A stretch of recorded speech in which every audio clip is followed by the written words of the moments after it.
Graças a Deus. Estamos aqui nesta manhã.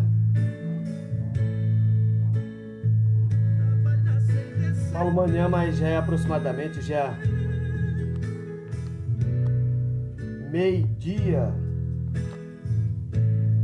e 6 minutos. Vamos esperar algum dos nossos irmãos adentrar nesta live para nós estarmos ministrando uma palavra da parte de Deus.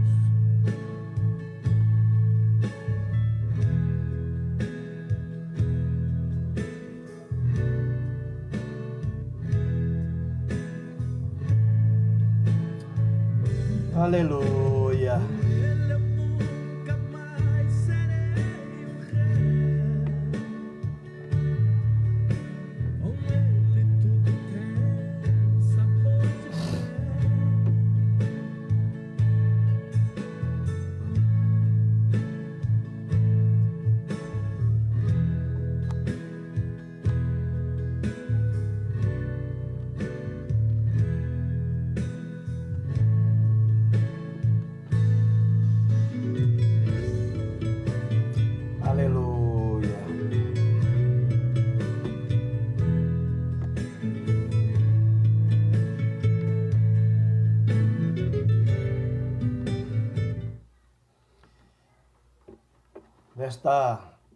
Nesta hora,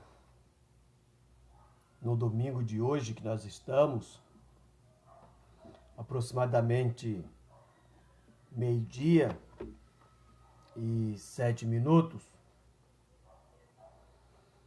Deus tem nos revelado uma palavra para nós estarmos ministrando nesta tarde. Graças a Deus pela vida de todos aqueles que dormiram e acordaram. Porque, como disserte o salmista, eu dormi e acordei, porque o Senhor sustentou a minha vida. A nossa vida está nas mãos do Senhor. Nossa vida, ela é guardada pelo Senhor. É o Senhor que guarda a nossa vida. Porque a Bíblia diz assim: se o Senhor não guardar, em vão vigia e sentinela. Então é Deus que nos guarda. Somos guardados pela proteção de Deus. Somos guardados pelas mãos do Senhor. Graças a Deus por esta oportunidade que o Senhor tem nos dado. É momento de nós só agradecer a Deus por tudo quanto Deus tem feito, por tudo quanto Deus tem nos dado, por tudo quanto Deus tem feito nas nossas vidas. Eu louvo a Deus porque Deus tem abrido as portas, Deus tem nos dado saúde, tem nos dado força e tem nos dado graça.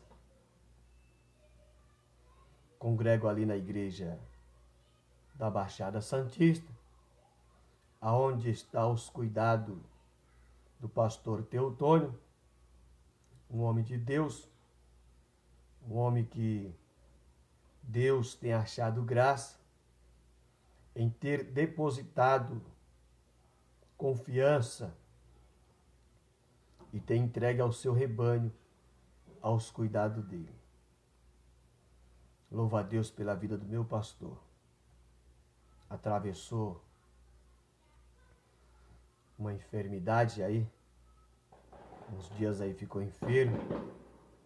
Ele foi acometido pelo Covid-19, mas o Senhor foi com ele. Passou no vale da sombra da morte e Deus o ajudou.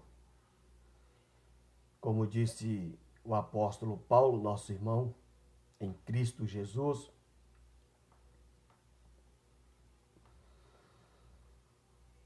a nossa força, ela vem do Senhor. A nossa força, ela vem do Senhor. Como disseste o apóstolo Paulo, posso todas as coisas naquele que me fortalece. A nossa fortaleza é o Senhor. Não tem outro. Não tem para onde correr. Porque a Bíblia diz assim: nós não somos como os demais homens que não há esperança. Porque o homem natural, quando eu falo do homem natural, porque existe 3 tipos de homem. Existe o homem natural, existe o homem espiritual e existe o homem carnal.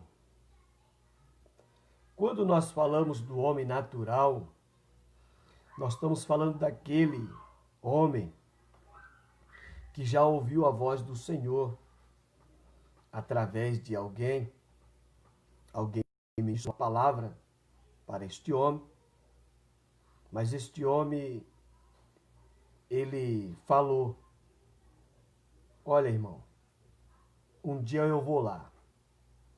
Um dia eu vou lá fazer uma visita. Então este é o homem natural. Ele já ouviu a palavra, mas ainda ele não se decidiu. Ainda não confessou com a sua boca. Porque Paulo disse em Romanos que é necessário o homem crer com o coração e confessar com a sua boca. Então este homem, ele pode até crer no coração, mas ainda ele não confessou o Senhor como o único e suficiente Salvador da sua vida. Então este é o homem natural. Ele já ouviu falar de Jesus, mas ainda ele não se decidiu. Então ele é um homem natural. Ouviu, mas ainda não se decidiu. O homem espiritual é aquele homem que ouviu a palavra do Senhor, reconheceu que não há outro Salvador a não ser o Senhor Jesus Cristo, que é o próprio Deus, aonde morreu na cruz do Calvário, derramou o seu único sangue pelas nossas vidas, e ele reconheceu que ali na cruz do Calvário o Senhor pagou um alto preço pela sua vida. Aí ele crê no coração, confessa com a sua boca, e o seu nome é escrito no livro da vida. Ele se torna um homem espiritual, quando ele confessa o Senhor como único e suficiente Salvador da sua vida. Ele se torna um homem espiritual. Ele deixa de ser um homem natural e se torna um homem espiritual. Mas, irmão Antônio, você falou de 3 homens. O homem natural, o homem espiritual. Eu quero saber do outro. O outro é o homem carnal. O homem carnal, ele é diferente do homem natural. Porque o homem natural, ele ouviu falar de Jesus, mas ele ainda não se decidiu. Ele fica naquela: um dia eu vou lá fazer uma visita, um dia eu vou. E nunca vai, mas ele já ouviu, então ele é um homem natural. Como eu falei agora há pouco, é o homem que se decide, ele reconhece que não há outro Salvador a não ser o Senhor Jesus Cristo. Então ele entrega a sua vida a Cristo, confessando, crendo no coração. Ele crê no coração e confessa com a boca, que Paulo diz, tem que crer no coração e confessar com a sua boca. Então, ele reconhece que não há outro Salvador, a não ser o Senhor Jesus Cristo. Então, o homem natural, ele deixa de ser natural e passa a ser um homem espiritual, porque ele passa a acreditar na salvação. Ele passa a acreditar na vida eterna. Então, ele deixa de ser um homem natural e se torna um homem espiritual. Quando ele se torna carnal?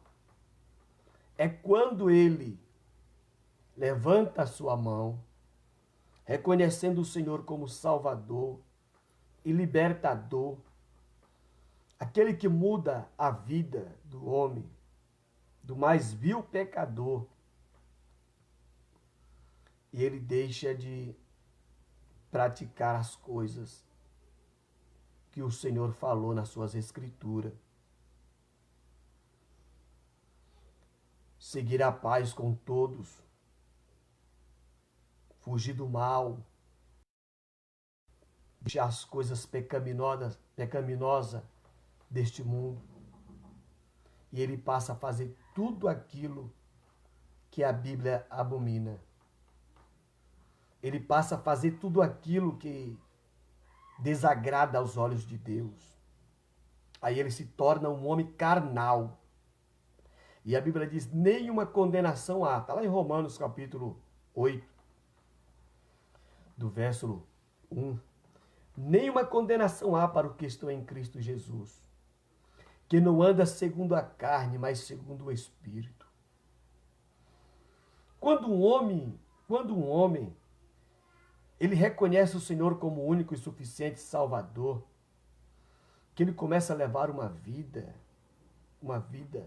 conforme a palavra do Senhor, buscando a Deus, orando a Deus, jejuando, fugindo do mal, da roda dos escarnecedores, pessoas que escarnecem, pessoas que não têm compromisso algum com a palavra. Este homem de Deus foge do mal. Este homem se torna um homem que verdadeiramente leva uma vida espiritual. Onde ele olha para o pecado, e aquele pecado já não agrada mais a ele. Onde ele olha para o pecado, e nada deste mundo agrada. Porque os seus olhos já estão fitos no Senhor. Os seus olhos já é comprometido pela palavra de Deus. Como disseste o apóstolo Paulo, não vivo eu, mas Cristo que vive em mim. Então ele se torna um homem dirigido pelo próprio Espírito de Deus. Então a Bíblia diz, nenhuma condenação há para os que estão em Cristo Jesus, que não anda segundo a carne, mas segundo o Espírito. Então ele tem uma vida espiritual, uma vida a qual o Senhor falou na sua palavra, que o Espírito está pronto. Então o Espírito dele está pronto todo momento, a todo tempo o Espírito dele está pronto. Ele vence os desejos da carne. E aí, para este homem, não há condenação. Para este homem, não há condenação. Por quê? Porque ele já está em Cristo. Ele já é nova criatura. E a Bíblia diz, o que era velho se tornou novo. Então, ainda que o inimigo venha lhe acusar alguma coisa, o Senhor o justifica de tudo. Porque o sangue de Jesus Cristo, derramado ali na cruz do Calvário, nos limpou de todo pecado. Então nós somos limpos. pelo próprio sangue de Jesus. E eu vou mais além e digo, se o sangue de Jesus Cristo nos lavou, nos limpou, então o sangue de Jesus Cristo nos enxágua também. Nós somos enxaguados pelo sangue de Jesus. Sangue esse que quando nós oramos e falamos a respeito do sangue, o sangue de Jesus Cristo tem poder, cria um impacto nos lugares celestiais. Por quê? Porque anjo não conhece sangue. Não. Anjo não sabe o que é sangue. Mas o inimigo da nossa alma, ele sabe. Ele sabe. Que foi através do sangue de Jesus Cristo que nós fomos comprados. Pedro diz na sua carta: vós não foi comprado nem com prata, nem com ouro, nem com coisas perecíveis, mas pelo precioso sangue de Jesus Cristo. Sangue que fala mais alto do que o sangue de Abel. Porque o sangue de Abel clama por justiça, mas o sangue de Jesus Cristo não. O sangue de Jesus Cristo nos libertou, nos mudou, nos transformou. Falando através do sangue de Jesus Cristo, falando do sangue de Jesus, eu me lembro de uma reportagem a qual passou esses dias na televisão, de um ladrão que foi roubar um carro que estava parado no semáforo. E dentro do carro tinha uma mulher. Esta mulher evangélica, servia a Deus, compromisso genuíno com as escrituras, acredito que sim. Que quando o ladrão pega na maçaneta do carro e anuncia que é um assalto, aquela mulher tinha tanta convicção na sua salvação, ligada com os céus, que ela não disse outra palavra a não ser aquela: o sangue de Jesus Cristo tem poder. Sabe o que aconteceu? O cara caiu na hora. Caiu durinho. Morreu na hora, na hora. O sangue de Jesus Cristo. O sangue de Jesus tem poder. Olha. Na hora o homem caiu, entrou em óbito, na hora. E a reportagem falou qual foi o motivo da morte daquele homem. E alguém testemunhou as últimas palavras que aquela mulher tinha falado para aquele homem. As últimas palavras que aquele homem ouviu foi essa: o sangue de Jesus Cristo tem poder. Olha, o cara caiu na hora, morreu na hora. Então o sangue de Jesus Cristo tem poder. Quando nós oramos, pedimos a Deus, através do nome de Jesus Cristo, e a Bíblia nos diz assim, que nós entramos na presença de Deus através do precioso sangue de Jesus Cristo. O sangue de Jesus Cristo nos dá acesso de nós entrarmos com liberdade e chegarmos diante do trono de Deus com toda a confiança e toda a ousadia. Olha que liberdade. Olha que liberdade o sangue de Jesus Cristo nos dá.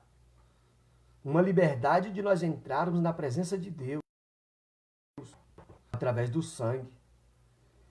Eu me lembro que antigamente os nossos irmãos em Cristo Jesus, antes de colocar o pé à porta, eles falavam: Senhor, me cubra com teu sangue. Me cubra com teu sangue.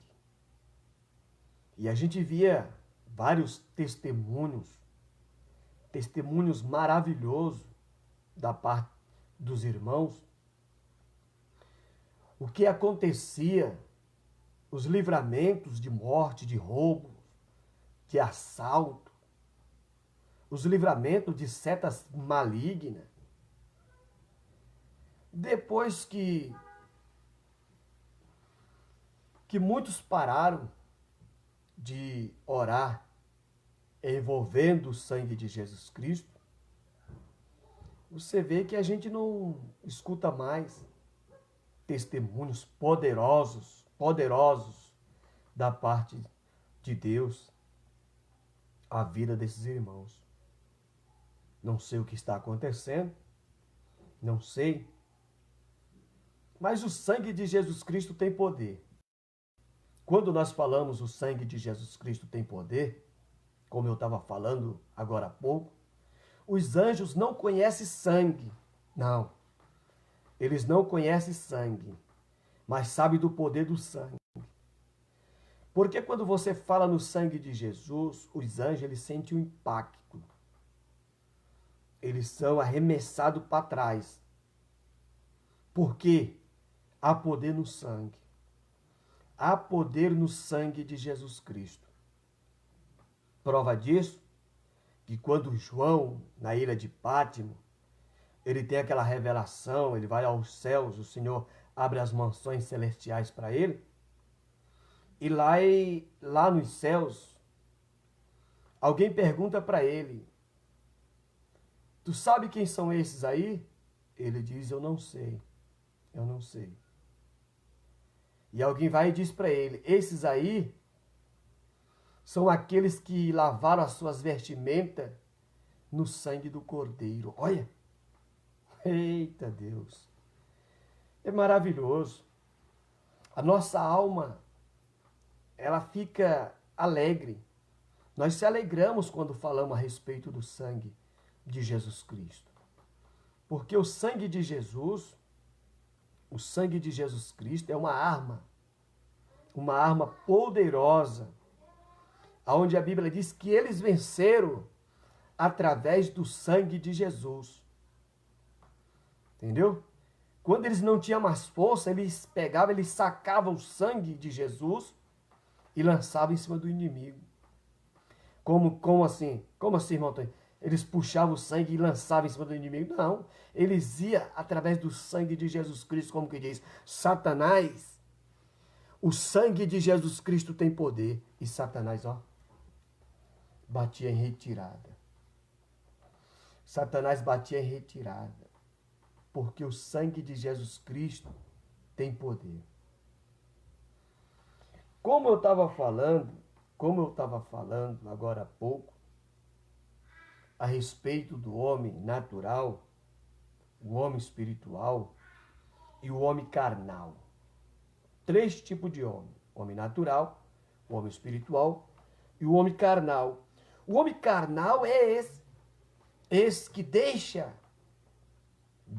de lado o sacrifício de Jesus Cristo na cruz do Calvário e passa a levar uma vida de escândalo, uma vida pecaminosa, uma vida que aos olhos humanos, aos olhos de Deus é abominável.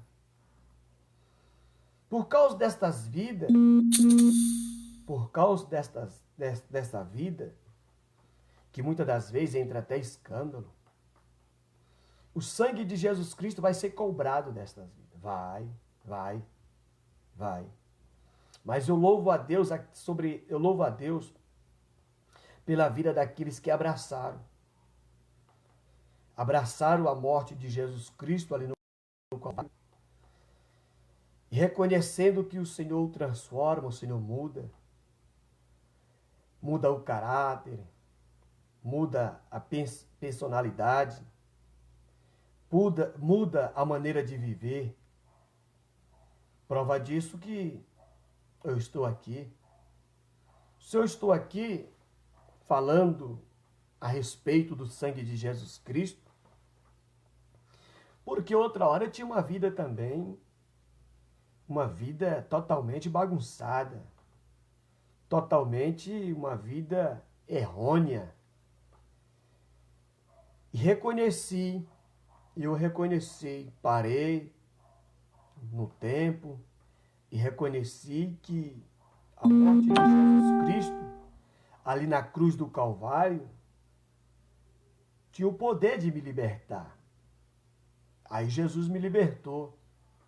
Me libertou das drogas, me libertou da bebedice, me libertou da criminalidade, me libertou das vidas que desagradavam aos olhos do Senhor.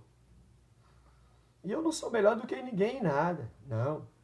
A única coisa que aconteceu é que eu passei a crer, a acreditar. Jesus tinha o poder de me libertar.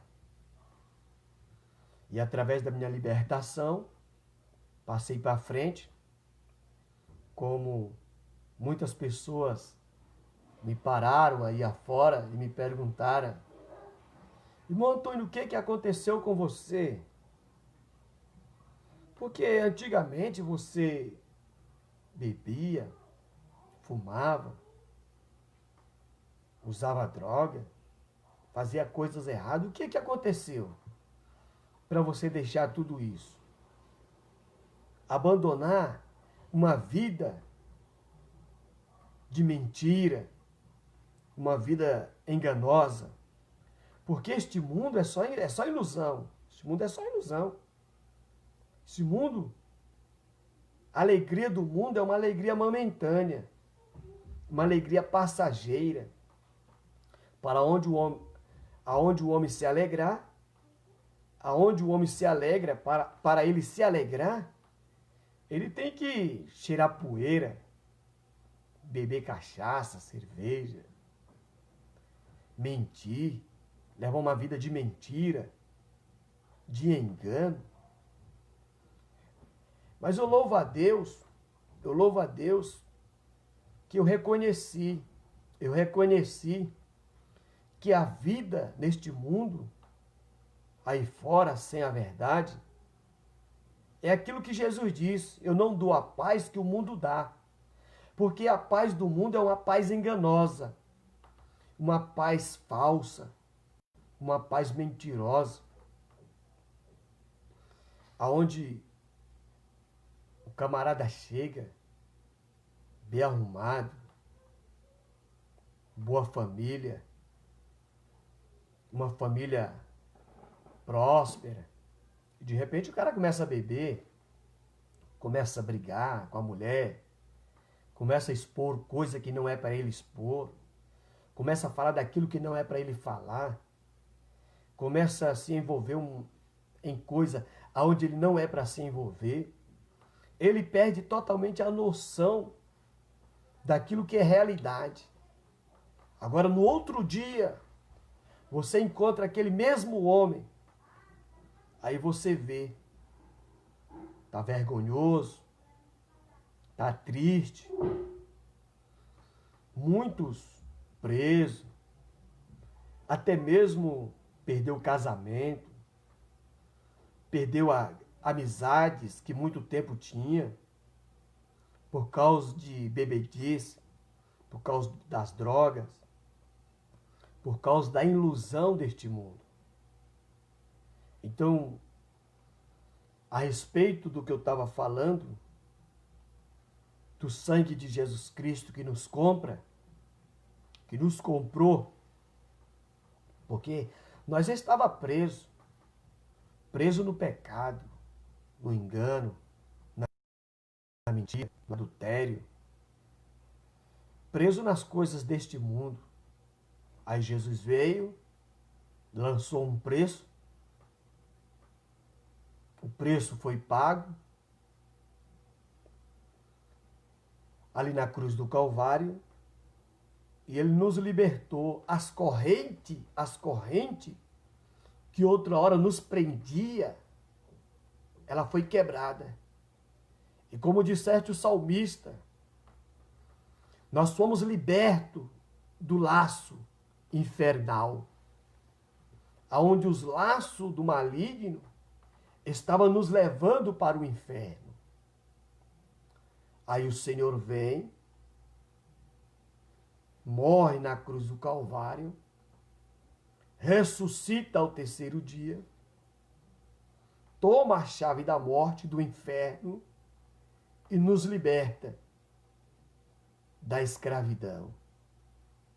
Aí Paulo diz assim: ô morte, aonde está a tua vitória? Não tem mais vitória sobre nós, porque nós somos libertos. E sabemos que nós temos vida eterna.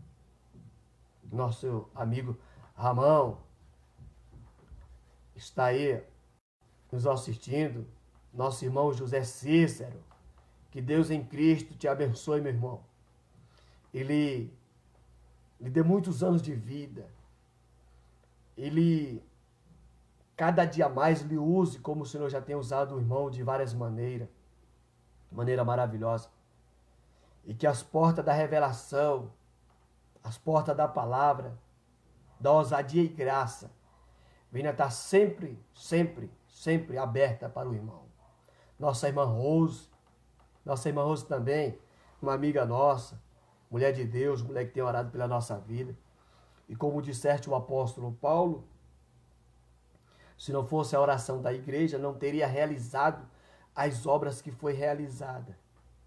Então tudo que Paulo fez, tudo que Paulo escreveu, a prisão que ele passou, a vida de Paulo, depois do cristianismo, que ele aceitou Jesus Cristo, a vida quase toda de Paulo foi na cadeia. Paulo, ele era a cadeia de... Paulo considerava a cadeia como lanchonete. Paulo almoçava, jantava, tomava café na cadeia. Era um hotel para Paulo. Porque Paulo, ele não se alegrava mais nas coisas deste mundo. Paulo sabia em que ele tem crido. Então, cadeia para Paulo prendia só a carne, só seu corpo. Mas a sua mentalidade, a sua alma era liberta. Você pode ver que quando Paulo ele foi preso, ali quando ele chega na Macedônia, que por causa, Deus deu uma visão para ele ali, e ele olhou para aquela jovem, e aquela jovem tinha um espírito de adivinhação.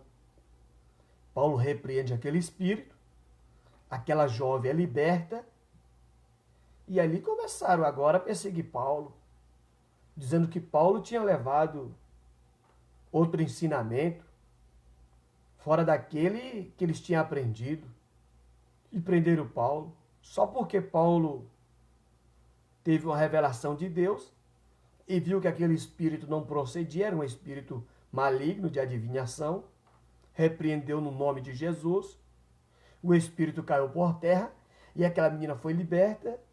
Agora eles prenderam Paulo, chicotearam Paulo, e Paulo não abriu a sua boca, porque Paulo poderia dizer, eu sou romano, porque Paulo ele era romano, ele tinha o título romano.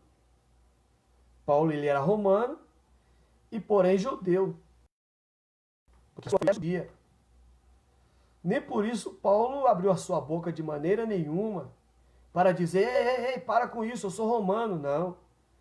Paulo ficou em silêncio, foi chicoteado, pegou uma quarentena, menos 9, menos uma, que dava 39. 39 chicoteadas Paulo pegou.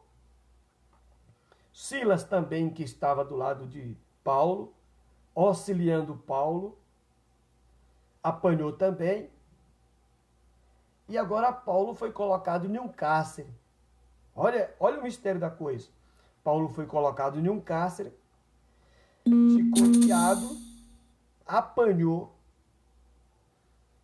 A história nos diz que Paulo, depois daquela chicoteada, Paulo sofreu com febre, porque seu corpo ficou todo dilacerado. Paulo, o seu corpo cheio de hematomas, porque bateram muito em Paulo.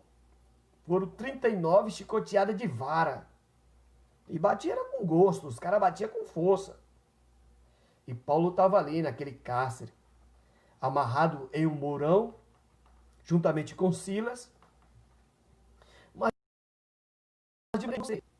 de maneira nenhuma você vai ver ali Paulo murmurando, ou dizendo: Deus me abandonou, estou sofrendo pelo nome de Cristo. Não, não.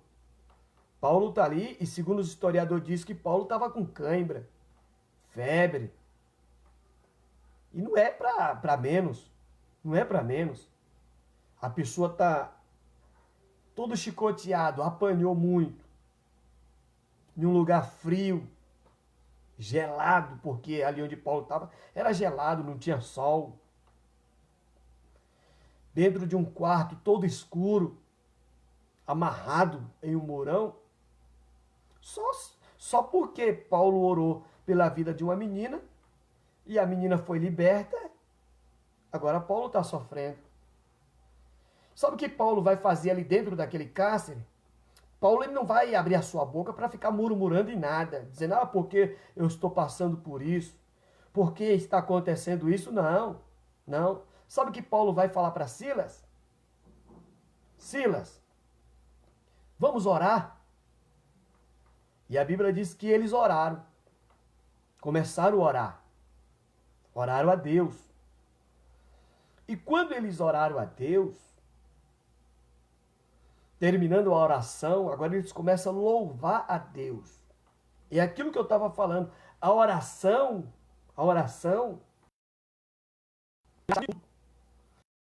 ela abre porta. A oração, ela faz com que você rompe muralha. A oração, ela não fica no primeiro céu, porque existe 3 céus.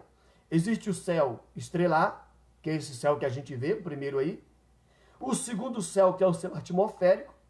E existe o céu dos céus, aonde o Senhor está sentado, aonde Isaías diz que os céus é o seu trono e a terra os cabelos dos seus pés. Então, quando Silas e Paulo oram a Deus, ele rompe o primeiro céu, o segundo céu e o terceiro céu e chega diante de Deus com toda a confiança e toda a ousadia.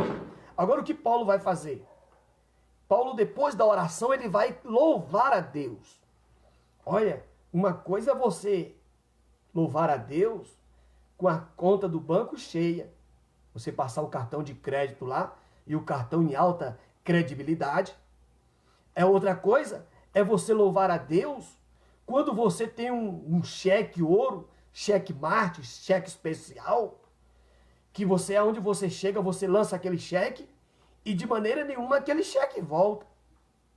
Outra coisa é você louvar a Deus quando você olha na tua garagem e você tem aquele belo de um carro.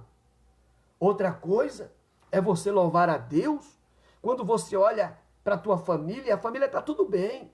Você olha para teu filho está cheio de saúde. Você olha para a geladeira está cheia de coisa. Agora, outra coisa, meu irmão, é você orar a Deus e louvar a Deus é quando você está na luta. Quando você está ali, ó, apanhado, porque Paulo apanhou demais. Paulo foi chicoteado. Paulo estava cheio de dor. Da proa da cabeça à planta dos pés tinha cãibra. E Paulo agora está orando a Deus e louvando a Deus. Então Paulo entrou diretamente na presença de Deus. Porque Paulo estava louvando a Deus ali, não é porque ele tinha dinheiro, não é porque ele tinha carro, não é porque ele tinha uma casa bonita, uma casa boa, não. Paulo estava louvando a Deus ali porque ele tinha terminado de apanhar. Ele tinha terminado de passar pelo sofrimento, aonde os historiadores dizem que o negócio foi sério. Paulo agora está louvando a Deus. E quando Paulo louva a Deus, a Bíblia diz que o próprio Deus desceu ali. Não se sabe se foi o céu que desceu ou se foi a terra que subiu. Mas uma coisa a Bíblia diz, que tremeu o lugar. Olha, que presença maravilhosa. Que presença maravilhosa. É quando você entra na presença de Deus. quando tua despensa está vazia, quando você entra na presença de Deus porque alguém te machucou, quando você entra na presença de Deus porque o médico te deu um diagnóstico e nessa receita que o médico te deu, você tem que tomar remédios muito fortes. Esse diagnóstico que o médico te deu, você muitas das vezes leu lá no diagnóstico dizendo, o médico te desenganou.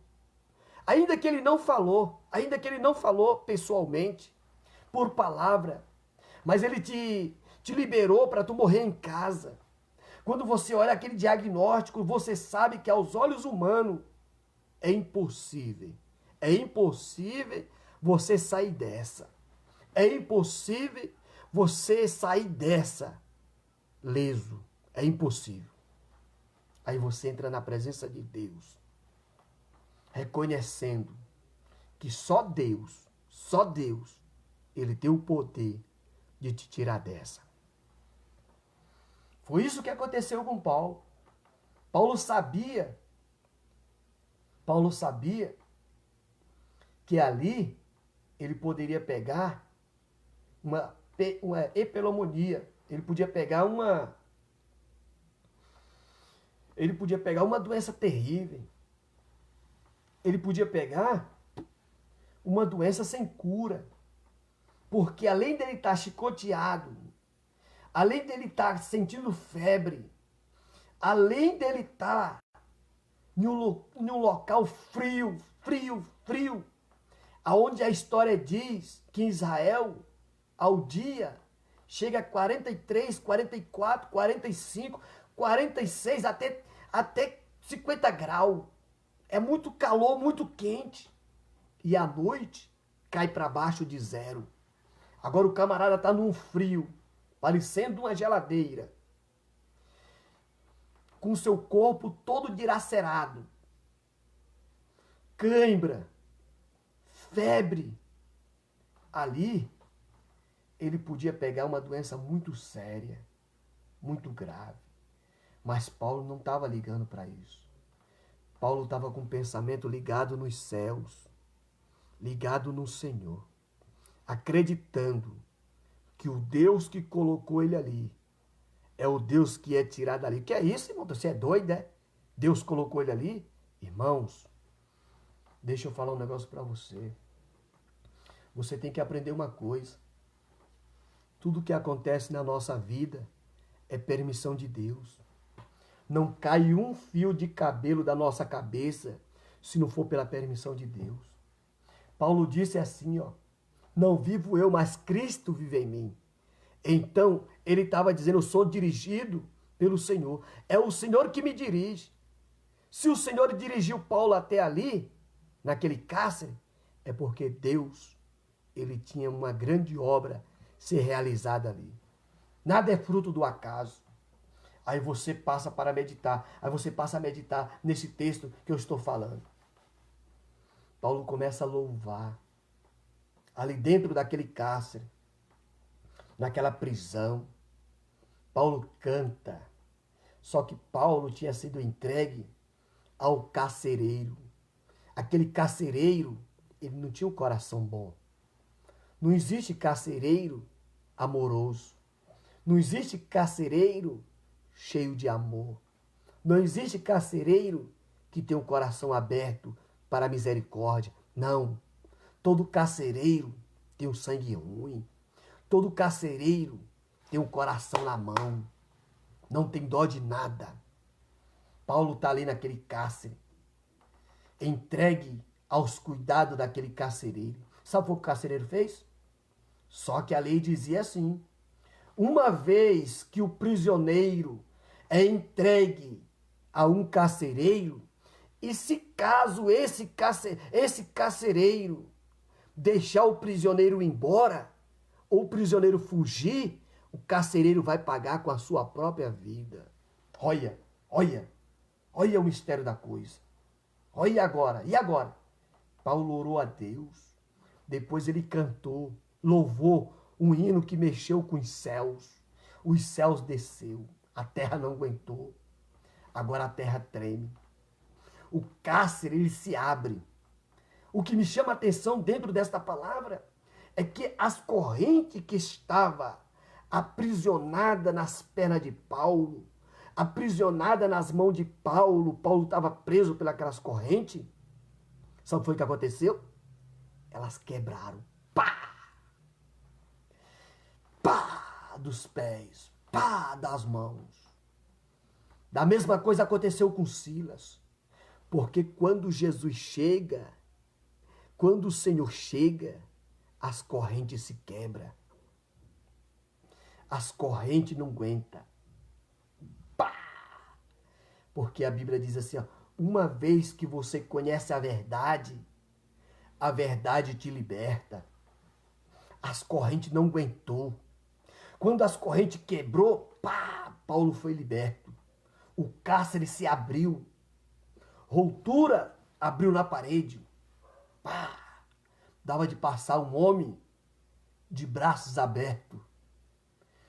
Paulo agora, juntamente com os outros prisioneiros que escutavam Paulo cantar, eles poderiam ir embora, fugir.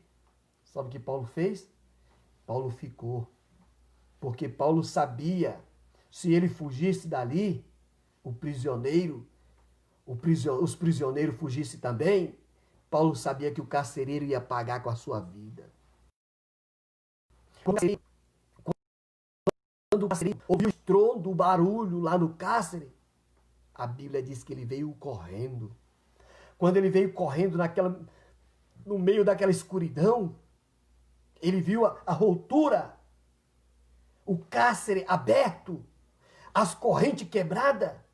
Ele pensou consigo, eu vou morrer pela mão dos romanos. Então eu não posso morrer pela mão dos romanos, eu dou cabo da minha própria vida. Ele ia se matar. Quando ele puxa a espada para se matar, Paulo diz, ei, não faça tal coisa, porque todos estão aqui. Todos estão aqui. Nenhum de nós fugimos. Aí a Bíblia diz assim, que o carcereiro pega Paulo, lava as feridas de Paulo, leva Paulo para a sua casa, juntamente com Silas, coloca a mesa. Não entendeu o mistério da coisa? Deus, quando Ele quer, Ele usa até o inimigo. Entendeu? Entendeu? Quando Deus quer, até o inimigo fica a serviço dele. Aquele que era inimigo de Paulo, aquele que queria ver a morte de Paulo, agora está, ó, lavando as feridas de Paulo. Agora colocou Paulo na mesa, na sua casa. Colocou pão na mesa, comida na mesa. Agora ele pede para Paulo, Paulo, o que eu faço para ser salvo? Aí Paulo dá uma chave de fé, prega a palavra. Entendeu? Porque tudo isso está acontecendo na tua vida. Porque tudo isso está acontecendo contigo e você não está entendendo. É porque Deus, Ele tem uma chamada na tua vida. Deus tem um mistério contigo. Deus, Ele quer fazer valer a morte de Jesus Cristo lá na cruz do Calvário. O seu sangue derramado ali na cruz do Calvário. Ele quer fazer valer através da tua vida. Porque através da tua vida, vidas vão ser libertas. Através da tua vida, vidas vão ser transformadas. Através da tua vida, o sangue de Jesus Cristo derramado ali na cruz do Calvário vai ser glorificado. Vidas vão ser libertas. Olha o que aconteceu. Olha o que aconteceu. Paulo está sentado na mesa. Agora Paulo pega e começa a pregar a palavra ali. A família do carcereiro, todos que estavam ali, ouviu a palavra de Deus. Através de Paulo, se renderam aos pés do Senhor. Aí Paulo pega e fala para ele, eu sou romano. Sou romano. Eu tenho documentos de Roma. Sou judeu pelos meus pais. Agora Paulo fala tudo. Alguém diz, mas por que você não falou, Paulo?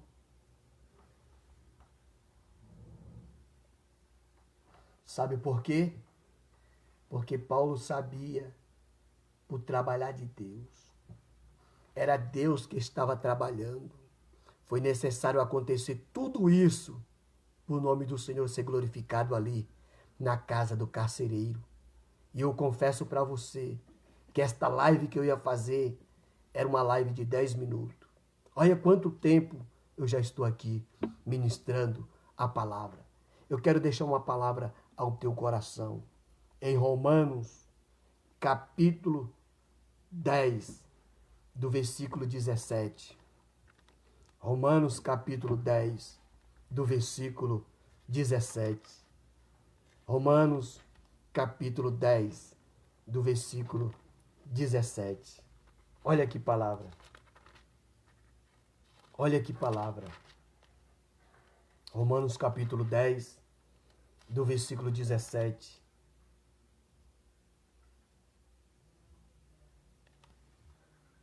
Olha que palavra. Só para nós fecharmos do que nós falamos a respeito de Cristo. E assim a fé vem pela pregação. E a pregação pela palavra de Cristo. Em outras traduções está escrito que a fé, ela vem pelo ouvir e ouvir a palavra de Deus. Você lembra da mulher do fluxo de sangue? Ela levava uma vida de sofrimento. E a Bíblia diz, tudo que ela tinha, ela gastava com os médicos. E quanto mais ela gastava, mais pior ela ficava.